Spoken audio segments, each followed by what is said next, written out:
Hello everyone. Uh, yeah, I'm. You have a different look today, right? Of what you see. Uh, I do have here. I'm sharing my screen today with a Google map. If you look at the map very carefully, you have the state highway leading into definitely Rajasthan. You have the Rajasthan Transportation Office, but you have the name of the place here, which is Bundi. So immediately I know your mind goes on to which story. Fine. It is Fritz by Satyajit Ray. That is your second story in the collection from your ISC curriculum. So if you look at the map, this is Bundi as we enter. The Matunda Road, you come in, and then this is the circuit house. I've created the setting for you for the story. You have the circuit house. Part of the circuit house in the garden, you have the deodar tree, which forms actually quite an important part of the story. Yes, as we come to it, we'll deal with it. You do have some government offices here, and then you have the Sukh Mahal, the residence of the king, and here is the Taragar Fort, which is the Bundi Fort. Um, Again, very the mention of this Bundi Fort is here in the story, and for those who do know Tagore, his famous work Bundir Killa. Yes, and okay, later on, probably when we towards the end of the our discussion, I will give you a glimpse of the romance behind the poem by Tagore, Bundir Killa. It's really a different kind of poetry altogether. So this scene here is your the setting for the story. Satyajit Ray has taken us on a tour of Rajasthan in many of his movies. I mean, if the first movie that comes to my mind is, I am sure many of you have seen it, Shonar Killa, which is Jaisalmer, right? So when you think of Rajasthan, you do think of Jaipur, naturally, Pink City, Udaipur, the city of palaces. Then you have Jodhpur, which is the famous uh, temple of rats, which is famous there, and Jaisalmer, which is the golden fortress, Shonar Killa, that is the story, and of course Mount Abu, which is absolutely famous. These are the touristy places that we think of. So here Satyajit Ray has moved us away from the beaten track. Yes, and we are in a small town of Bundi. There must be a definite reason why the choice of Bundi. And when we come to the story, we know that the two main characters, uh, and because it is a Satyajit Ray story, so if I use my Bengali pronunciation, it is Jayanto and Shankar, and for others is Jayant and Shankar. So Jayant and Shankar. So I might move from one pronunciation to the other in the course of my discussion. So that's fine. I'm referring to the same person. So they're the two friends who decide to come for a holiday. They've been planning a holiday for long, but somehow they could not coincide their leaves from office. And finally, when they did it, Joyanto, who was leading the motivator of this holiday plan, he decided to go to Bundi because, as it is given in the story, and this is the moment when you need to take out your text, page 12, because it's important also to know the important sections, because I don't like to read the story. I'll just we'll go through the story on basis of the setting that we have. So in the very first page, he says that I would like to go to Bundi because I've been here when I was 6 years old, and so that was 31 years ago. So now he's a 37-year-old man.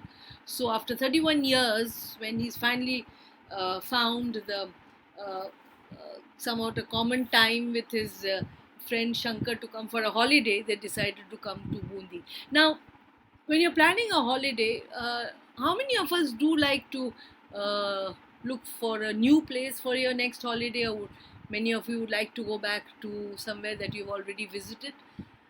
See, it depends on the people you are going with. It depends also on the kind of experience you're looking at. You might like to go to Darjeeling during summer. You wouldn't mind revisiting Darjeeling during winter because you get a different perspective. Here we are talking of a perspective based on the time span between the two visits, right? He came here as a child, so he has certain memories. All of us have certain memories of our childhood holidays that we've taken with our parents or with our cousins. We do remember that. So here you have the childhood memory of a place which probably drives him uh, to come to this place again with his friend 31 years later.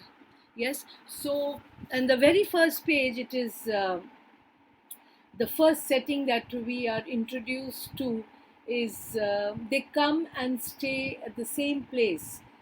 They book the same place where they had stayed 31 years ago, and the circuit house. If you see the circuit house here, though I could not get the same kind of sloping roof and a one-storied building. Probably it has changed, but this is taken from the circuit house of Rajasthan, Bundi area images, all from Google Images. That time it was a single story building with a sloping roof. But what I found very interesting about this architecture was it is British, like a colonial house, red stone, very predominant in Rajasthan, the red stone, the use of red sandstone and architecture. And it has a sprawling lawn. If you can see, part of the lawn is there. So the first place that is referred to, the setting of the story, is on page 12. We were sitting in the garden of Circuit House in Bundi, right? We had arrived only that morning. Joyanto and I were old friends. We had gone to the same school and college. But now they were doing different jobs. Yes, and we had been planning a trip to Rajasthan for quite some time. But the difficulty was they couldn't get the leave, like I said.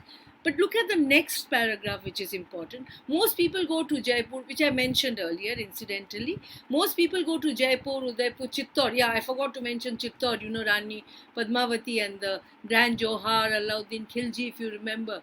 Yes, that the these are Jaipur, Udaipur, Chittor, Jaisalmer. These are not just places of history; they are places of which is steeped in romance of the medieval times, romance of kings and princes and beautiful, beautiful princesses, queens. You have a story of chivalry, bravery. That's what Rajasthan, the Rajputs, known for, right? So, but Jointu kept talking about going to Bundi. So it's very, very important for us to know that the choice was based on the past experience, right? So that is, must remember it. I had no objection for having read Tagore's poem, The Fort of Bundi, Bundi Killa, which I told you. I was familiar with the place, and not many people came to Bundi. It could be that from the point of view of a historian, Udaipur, Jodhpur, Chittor had a lot more to offer. But the last line of the first paragraph on page 13 was simply as a beautiful place, Bundi was perfect. So here we are looking at the setting which is absolutely perfect for a holiday. Rugged mountains, steep climbs, open spaces, greenery around, a comfortable circuit house, the fort overlooking the circuit house, more or less. I mean, absolutely perfect for a relaxing holiday. So Shankar did not protest. Yes. However, Joyanto's insistence on Bundi did puzzle me somewhat. Okay. Probably the answer to this will come slightly later. Of course, I learned the reason because Joyanto's father had worked in the archaeological department. Yeah, the archaeological department is here. I was looking for the office of the archaeological department. I didn't find it. The closest I got was Swarojgar, Baroda Swarojgar Vikas Sansthan, that was closest to the circuit house. Anyway, so he had always wanted to return after growing up, just to see how much the modern Bundi compared to the image he had in his mind. So his reason for coming back is given here clearly. Like, remember the question I asked you? Yeah. So the reason for being in Bundi is established, right? Next, what is the next setting? You at the mention of the fort of Bundi, that is mentioned already, the fort of Bundi, and as you see the jutting windows, the tall structure, it's high up on the hill, and you have the carvings, different layers. The sheer, the facade is very clear that it's very difficult, impregnable fort it appeared to be, right? That's important. So that itself will also be mentioned later on in the story as a tourist interest. And then comes the very important description of the setting in the form of the circuit house. Page 13, the third paragraph. The circuit house was really rather splendid. Built during the time of the British, it must have been at least 100 years old. 100 years old. Single storied building with a sloping tiled roof. The room had high ceilings, skylights. The veranda faced the east. There was a garden with roses in full bloom. And there were parrots and peacocks, which is very common in Rajasthan, right? So you had high ceilings. It's very clear from this picture that the room had high ceilings. And yes, like I told you, I didn't manage. I don't think that old circuit house is there. If it is, then my mistake. I didn't get it. Yes, I just didn't identify it anywhere. So, but I got the closest to the circuit house in Bundi that is there. There's a sprawling garden, and you can imagine, if you close your eyes, just imagine peacocks and roaming around, because this is Rajasthan.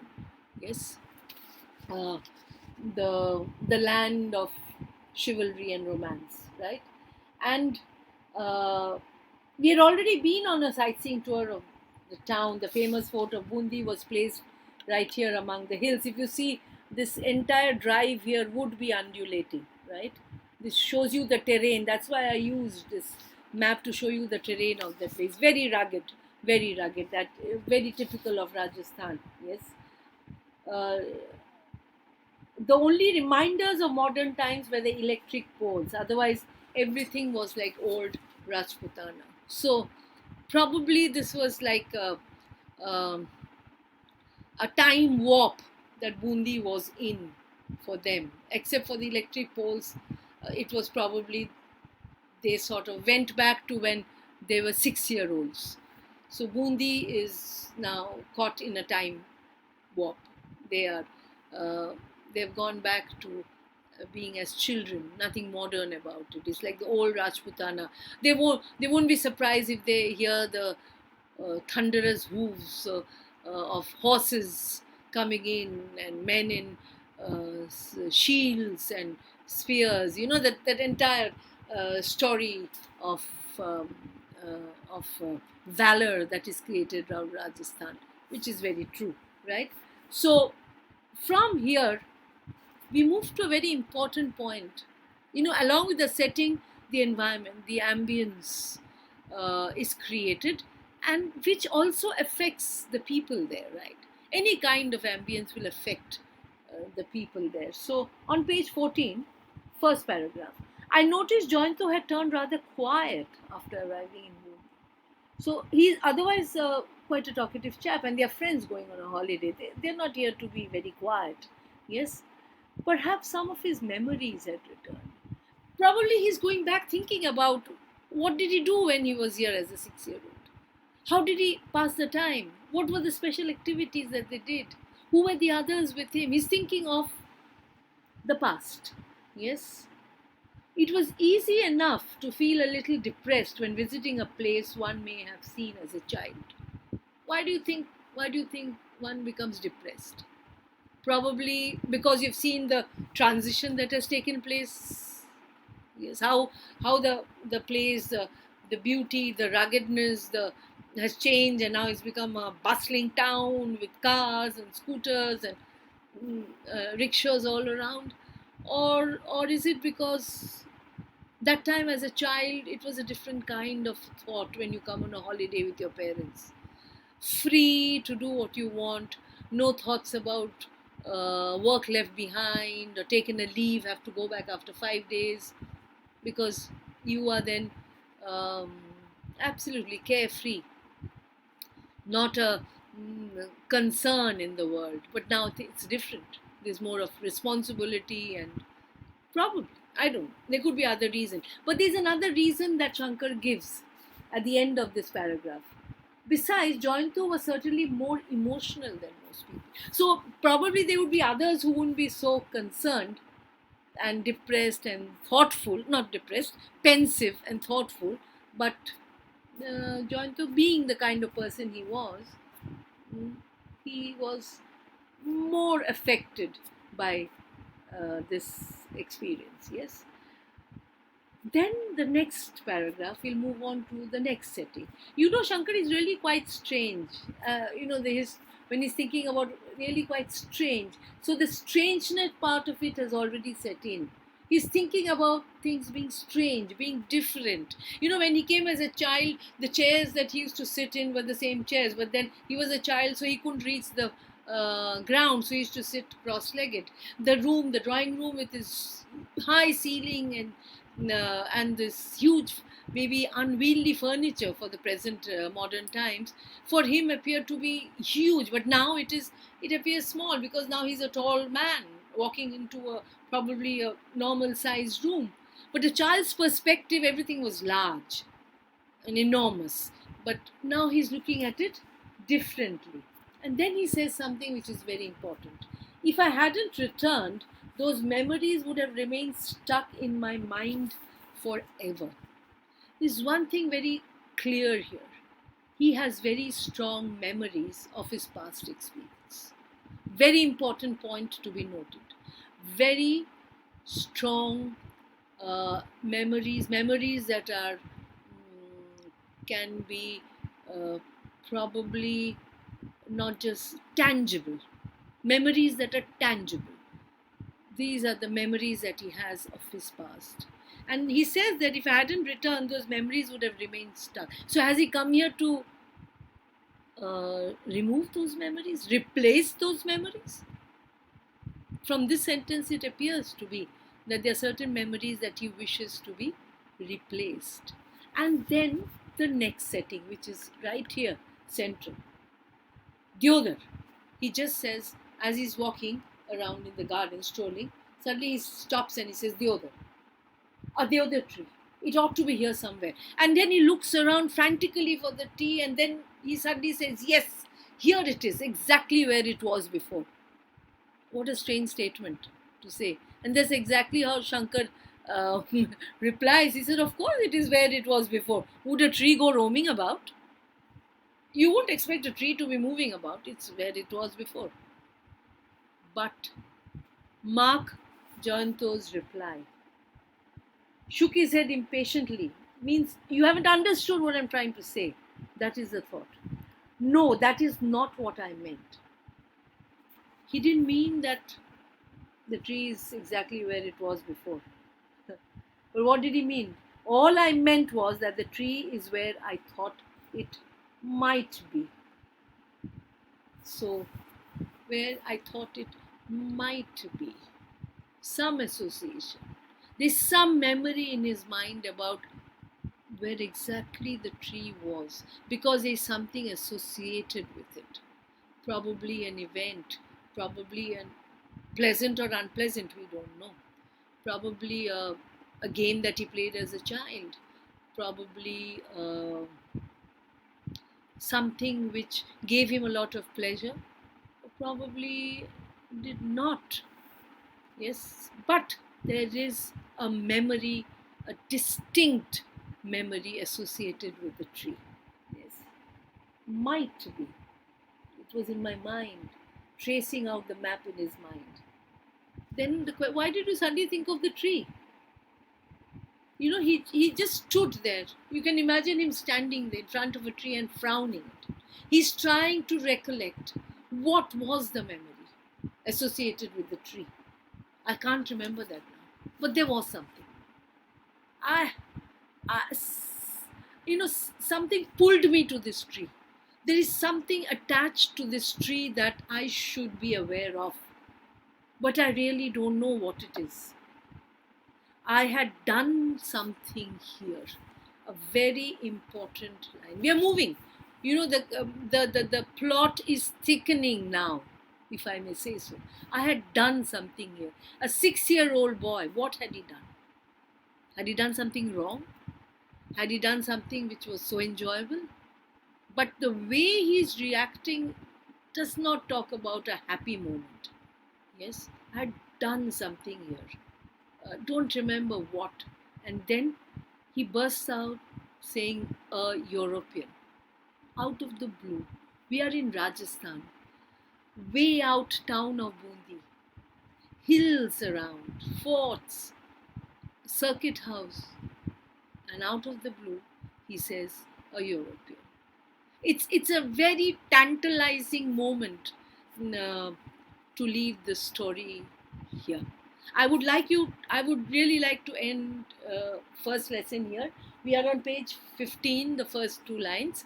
We end with a European. So now we are actually at a point where we are moving, where the plot is thickening. Probably we are moving towards the main conflict, and the rest will follow. But what I would like you all to do now at the end of the first lesson is, are you all good with Venn diagrams? I'm sure you are. Because as I was talking to you, I was thinking of a Venn diagram in my mind. I don't know why. Okay, now what are you going to do with the Venn? See, I don't have a board here, so I can't draw it. But the 2 parts of the Venn should have past and the present. So draw huge circles, yeah, with the overlapping fish shaped part in the center. One is past, one is present. Till now, what is it about the past that is mentioned? Please write on one side. And what is it about the present that is mentioned?